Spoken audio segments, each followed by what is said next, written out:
dilka taliyihii ciidamada ilaalada xarunta golaha shacabka oo dad loo soo qabtay ciidanka booliska Soomaaliya ayaa soo qabtay ilaa 4 ruux oo ka shaqeynayay iyo qaar kale oo ka agdhawaa foorno rootiga lagu sameeyo oo ku taala gudaha degmada Holwadaag ee gobolka Banaadir halkaas oo shalay lagu dilay Allah u naxariistay xidigla Buule Xuseen oo ahaa taliyihii ciidanka ilaalada xarunta golaha shacabka qaar ka mid ah saraakiisha ciidanka booliska ayaa sheegay in dadkani dhammaantooda la soo xiray waxaana sababta xarigooda lagu sheegay tuhun la xiriira dilka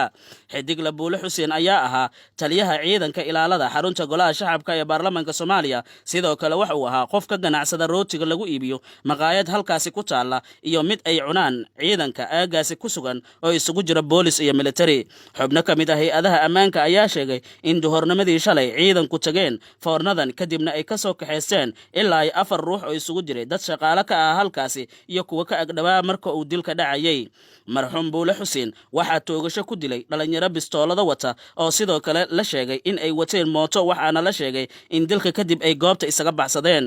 wali ma jirto faahfaahin dheeraad ah oo ay ka bixiyeen ciidanka booliska Soomaaliya taas oo ku saabsan dilka shalay ka dhacay Muqdisho.